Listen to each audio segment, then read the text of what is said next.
Morning all of you friends, welcome to my channel civil services target. जैसे कि आप लोग पिछली क्लासेज में देख चुके हैं, हम यूनिवर्स चैप्टर स्टार्ट किए हुए हैं, जिसमें यूनिवर्स यानी ब्रह्मांड में हमने आपको ब्रह्मांड दृश्य और अदृश्य कैसा है ये हमने आपको बताया था। ये और दूसरी चीज़ हमने ब्रह्मांड की उत्पत्ति से संबंधित जो सिद्धांत थे उन्हें बताया था। अब ब्रह्मांड की उत्पत्ति से संबंधित सिद्धांत के अंतर्गत हमने आपको 3 सिद्धांत बताए थे: साम्यावस्था का सिद्धांत, दोलन का सिद्धांत और बिग बैंग सिद्धांत। तो इसमें जो सर्वमान्य सिद्धांत है वह बिग बैंग का सिद्धांत है, लेकिन थोड़ा थोड़ा जानकारी हम साम्यावस्था का सिद्धांत और दोलन के सिद्धांत के बारे में भी लेंगे। तो साम्यावस्था का जो सिद्धांत है उसके बारे में हमने आपको पहले स्पष्ट कर दिया था कि साम्यावस्था का सिद्धांत ये कहता है कि आकाशीय पिंडों में या ब्रह्मांड में कोई भी गति नहीं पाई जाती है, यानी हर चीज़ क्या है, हर जो आकाशीय पिंड है वह स्थिर अवस्था में है। तो इतना हमने आपको पिछली क्लास में बताया था। अब आज हम आपको बताएंगे दोलन का सिद्धांत क्या होता है। तो दोलन का जो सिद्धांत है उसने जो स्थिरता की जो परिभाषा थी, जो साम्यावस्था का सिद्धांत ये कहता था कि हर चीज़ स्थिर है, गतिशील नहीं है, तो दोलन के सिद्धांत ने इसको अस्वीकार किया और इसने यह स्वीकारा कि हर जो आकाशीय पिंड है या जो ब्रह्मांड है उसमें गति हो रही है, यानी गतिशीलता पाई जाती है। दोलन का सिद्धांत कहता है कि गति पाई जाती है ब्रह्मांड में। स्पष्ट आप लोग एकदम सरल भाषा में समझ के रखिएगा इस चीज़ को। साम्यावस्था का सिद्धांत गतिशीलता को अस्वीकार करता है, जबकि दोलन का सिद्धांत गतिशीलता को स्वीकार करता है। अब यहाँ पे दोलन आप लोगों ने पढ़ा होगा छोटी क्लासेज में। दोलन का मतलब होता है कि गति करना, ऑक्सीलेशन का मतलब होता है मूवमेंट किसी चीज़ में। तो अगर दोलन लगा है तो आप लोग ये समझ जाइएगा तुरंत कि गतिशीलता को स्वीकारने वाला ये सिद्धांत है, एकदम सरल भाषा में। तो यह क्या करता है कि ब्रह्मांड की गतिशीलता को स्वीकारता है कि ब्रह्मांड में गति हो रही है। तो सिर्फ इसने इतना जो है अपना सिद्धांत में ये प्रमाणित किया, और इसको सिद्ध करने के लिए इसने रेड शिफ्ट की अवधारणा को बताया। अब रेड शिफ्ट की अवधारणा क्या है ये मैं आपको एकदम सरल भाषा में समझा दूं, जैसे कि आप भूले नहीं कभी कि जैसे आप जब दोपहर में सूर्य को देखते हैं तो बहुत पास में होता है, और जब करीब में होता है तो आपको बहुत चमकदार दिखाई पड़ता है, लेकिन शाम को आपको वह और सुबह आपको लाल दिखाई पड़ता है। अगर शाम और सुबह में वह लाल दिखाई पड़ता है, जबकि शाम और सुबह को सूर्य पृथ्वी से बहुत दूर होता है, तो आप लोग इस चीज़ को समझ जाइएगा कि जब वह पास है तो चमकदार दिखाई पड़ रहा है, और जब दूर चला गया तो लाल दिखाई पड़ रहा है, यानी रेड दिखाई पड़ रहा है। तो इसका मतलब क्या हुआ कि जब पास था और दूर था, अगर पास और दूर शब्द आ रहा है तो इसका मतलब उसमें गति हुई है, किसी चीज़ में तो गति हुई है, कोई ऐसी चीज़ तो है जिसमें गति हुई है। और अगर गति हुई है तो इसी चीज़ को हम दोलन के सिद्धांत के अंतर्गत गतिशीलता को स्वीकार करते हुए रेड शिफ्ट की अवधारणा से इसको सिद्ध करते हैं। यानी कि जब वो हमको सुबह शाम लाल दिख रहा है तो इसी वो शब्द से हम ये समझ सकते हैं कि रेड शिफ्ट की अवधारणा को इसने सिद्ध करने के लिए, दोलन के सिद्धांत ने सिद्ध करने के लिए प्रस्तुत किया। सिर्फ इतना ही समझ के रखिएगा। अब हम आगे बढ़ते हैं। जो इसका तीसरा और सर्वमान्य सिद्धांत है, जो अभी तक प्रमाणित माना जाता रहा है, वह है बिग बैंग सिद्धांत। तो अब बिग बैंग सिद्धांत जो सर्वमान्य है इसके बारे में हम बात करते हैं। तीसरा सिद्धांत, तो महाविस्फोट, इसमें एक शब्द आता है महाविस्फोट, यानी कि जो ब्रह्मांड हमारा है इसकी जो उत्पत्ति है वो किसी ऐसी चीज़ से हुई है जिसमें महाविस्फोट हुआ था।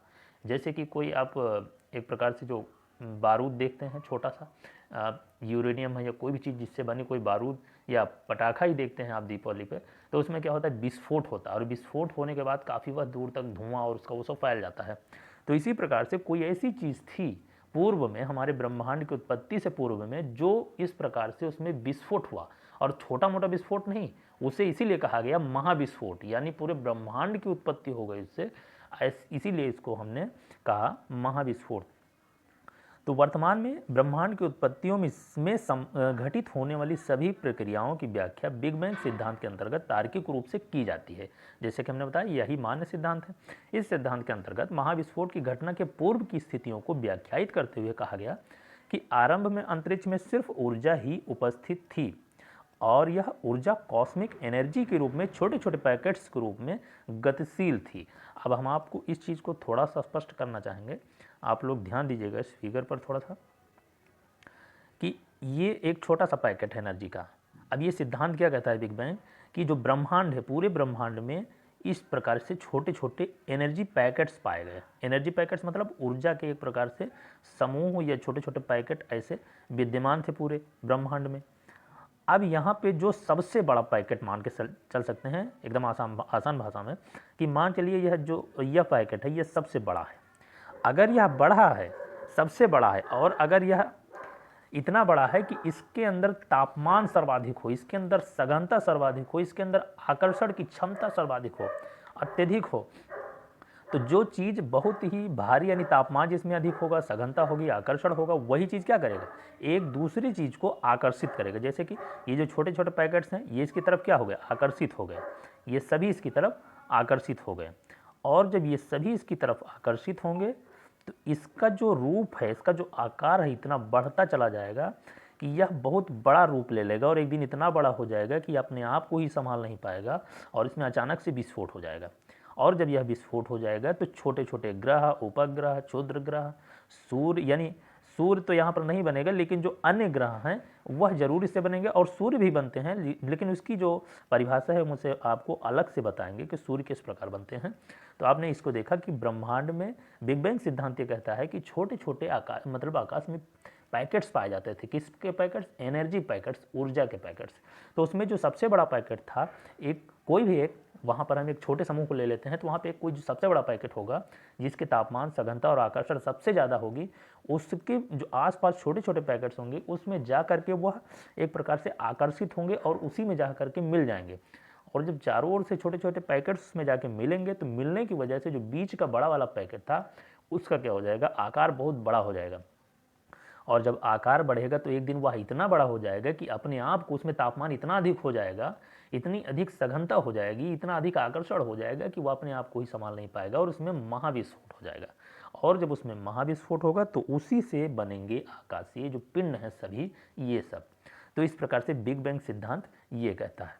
अब इसको हम एक अलग भाषा में अगर आपको सरलतम रूप से समझाना चाहें तो आप यूँ मान के चलिए कि एक कोई व्यक्ति है समाज का, अगर वह व्यक्ति इतना मतलब कि अच्छा है, एक प्रकार से उसकी लीडरशिप अच्छी है, उसकी क्वालिटी और स्वभाव अच्छा है, तो उसके जो आसपास गांव समाज के लोग हैं आकर्षित होंगे, उसको अपना नेता चुनने की सोचेंगे। एक दिन वह नेता बन भी जाएगा, जो बन जाएगा तो बनने के बाद क्या होगा कि वह एक बहुत बड़े दल का एक प्रकार से अध्यक्ष बन गया।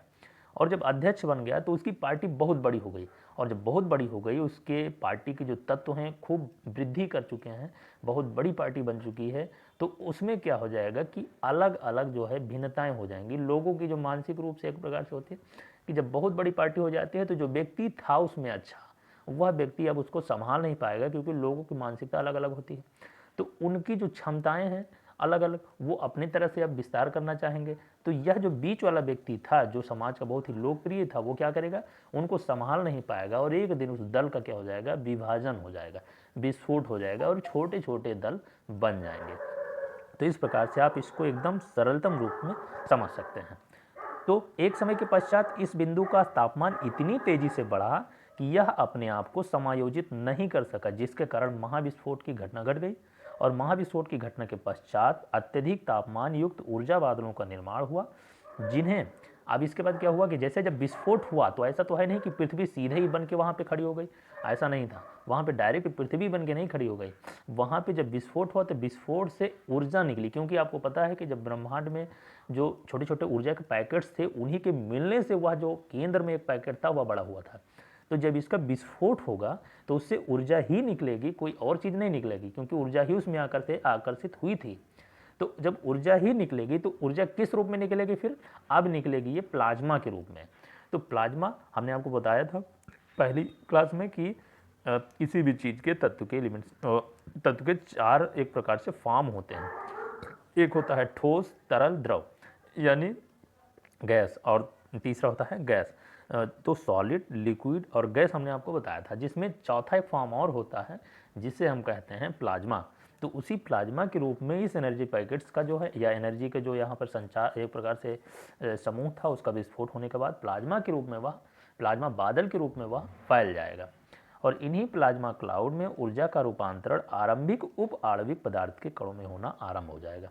तो इसी के बाद अब यहाँ से स्टार्ट होता है आपके जो छोटे छोटे कण हैं जिनसे हमारे पिंड बनते हैं, उनकी उत्पत्ति का सिद्धांत या उनकी उत्पत्ति की एक प्रकार से अवधारणा, जिसे हम आगे देखेंगे। फर्मियॉन्स, बोसॉन्स और क्वार्क, लेप्टॉन्स, ये सब जो बनते हैं यानी सबसे उप आणविक कण छोटे छोटे, जिनसे फिर आगे ग्रह उपग्रह वगैरह बनेंगे। तो आज हम लोगों ने पढ़ा बिग बैंग सिद्धांत, जो ही सर्वमान्य सिद्धांत है, और इसको आप लोगों ने समझा और बहुत ही सरलता रूप में हमने आपको समझाने का भी प्रयास किया। तो आशा करते हैं कि आप लोग को समझ में आया होगा, और अगला वीडियो मैं अब इसके आगे बढ़ाऊंगा और इसमें जो छोटे छोटे थोड़ा बहुत जो बने हैं उप आणविक कण, उनके बारे में बताते हुए सीधा हम सौरमंडल पर पहुंच जाएंगे। तो